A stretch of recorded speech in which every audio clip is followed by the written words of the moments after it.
Soles, vamos con otro asunto que yo Isabel, yo lo creo porque me lo dices tú, que aumenta la capacidad de ahorro de las familias, ¿sí? ¿Esto es así? Sí, es que yo me lo creo nada, porque ¿no? me lo estás contando tú, Isabel. Pero no A sé. ver, eso es porque tú no ahorras nada. Bueno, las familias españolas cada vez ahorran más. La tasa de ahorro se dispara además, ojo, a máximos de una década. Fíjese, se sitúa en 19,3%. Es su valor más alto desde el segundo trimestre de 2009. En concreto, el ahorro de los hogares se situó en 41.984 millones de euros. Si lo comparamos con respecto al año pasado, que se situó en 33.513 millones en el segundo trimestre del año pasado. Bueno, dicen los expertos que la mejora en la tasa de ahorro de los hogares se explica en mayor medida por el aumento de su renta disponible por encima de su gasto. Pero son datos de ahorro que nos llaman la atención, porque acabamos de conocer los datos del paro y fíjense ustedes, si tenemos en cuenta que en septiembre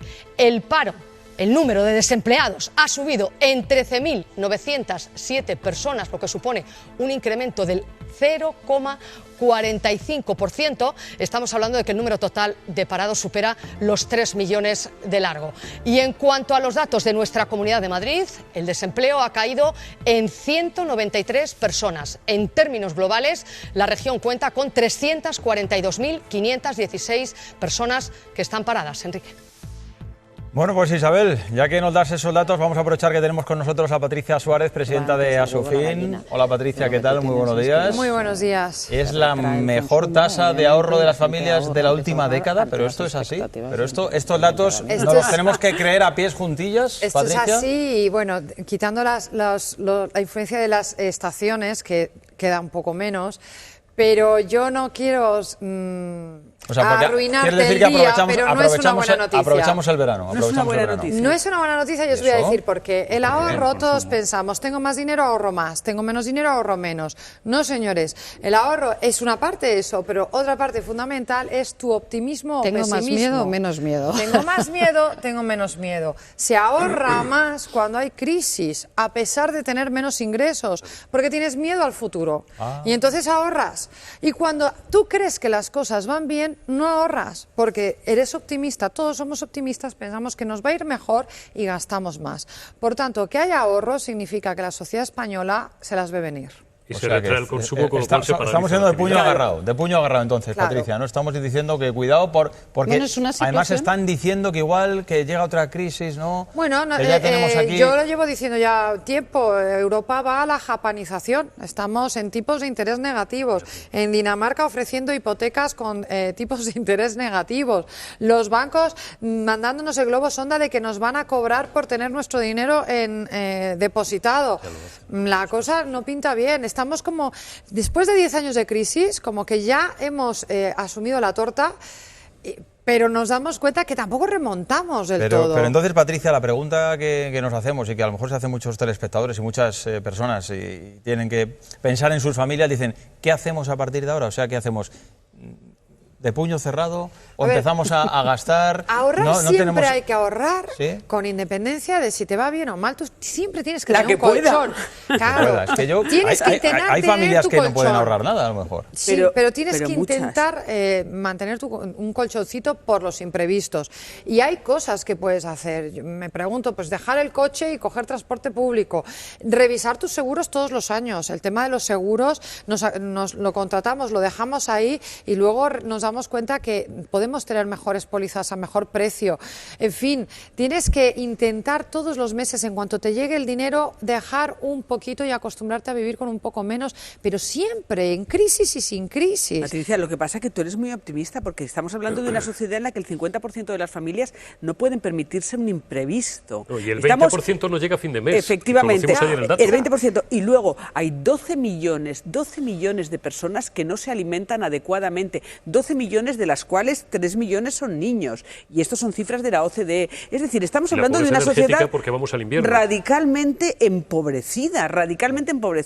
Entonces, cada vez que se habla de ahorro de las familias, a mí me sorprende muchísimo. Es decir, porque sí que ha habido gente que se ha enriquecido y que se ha enriquecido mucho durante la crisis. Se está hablando del ahorro de las familias desde el punto de vista de indicadores macroeconómicos. Es decir, y es verdad que la situación de la tasa de ahorro que existe en estos momentos, en este segundo semestre, es similar a la de 2009, estamos hablando. Eso es. Es decir, no ya cuando se inicia la crisis, sino cuando se toma conciencia, porque ya pasan todas las campañas electorales y todas las cortinas de humo que entonces se lanzaron sobre la situación real de la economía, cuando la gente empieza a tomar conciencia de la gravedad de la crisis. Entonces ahora estamos en una situación muy parecida, con muchísimas descompensaciones externas, el Brexit, la guerra comercial, Alemania, con en fin, una vivienda, María, que ha tocado techo, que lo dicen todos los expertos, pero que además es otro indicador con unos desajustes internos gravísimos en términos de endeudamiento. Es decir, tenemos una deuda en el 100% y una deuda externa cerca del 200%. Una pregunta para Patricia cero Suárez. Posibilidades de manejo de la situación. Por eso una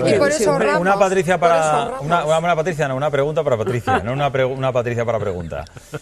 Una pregunta para Patricia Suárez. Soy una incógnita, ya lo sé. Si llegase algo similar a lo de 2008 ahora mismo, Patricia, o en los próximos meses, ¿las familias están mejor o peor preparadas que antaño? Hombre, hay más ahorro.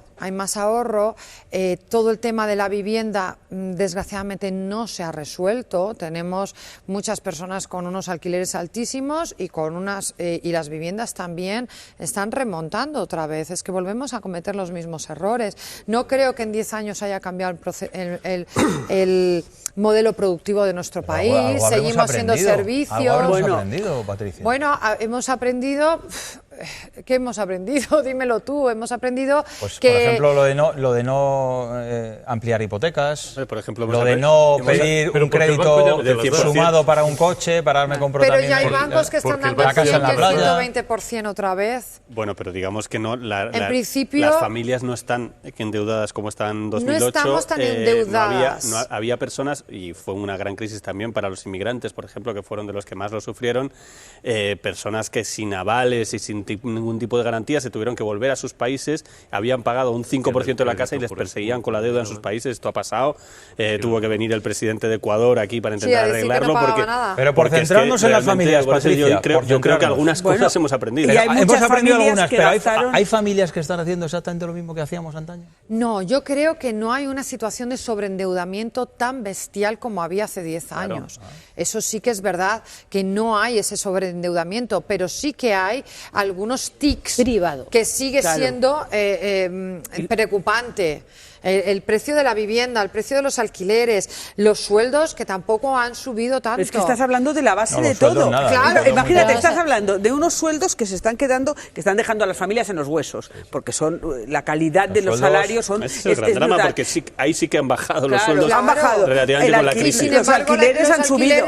Y la vivienda sigue con el mismo precio. Pero luego, dejadme dar un dato más. Hay una gran parte de las familias que tenían ahorros y se gastaron en apoyar a la propia familia.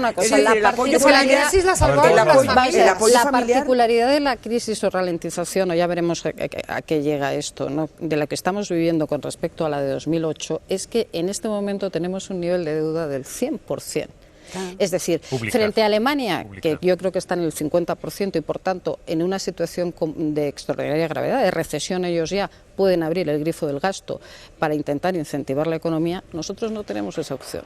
Es decir, estamos en el 100%. Es decir, España, si cae, si se ralentiza o cae, caerá a plomo, porque no tiene margen de maniobra. Bueno, Patricia Suárez, aquí lo dejamos, ¿eh? ¿Quieres apuntar algo más rápidamente? Quiero recordarte que hoy empieza los interrogatorios del Banco Popular. Empezamos con Saracho, quiebra del Banco Popular hace 2 años precisamente. Y ahí está su fin. Y hoy empezamos allí, yo me voy de aquí a la Audiencia Nacional a ver qué pasa con los ahorros de miles de familias que afortunadamente estamos recuperando en tribunales, pero hay que buscar responsables. Ayer terminaba Bankia, hoy empieza Banco Popular. Pues suerte, Patricia. Gracias. Dentro de poco, ¿verdad? Tendremos a Patricia.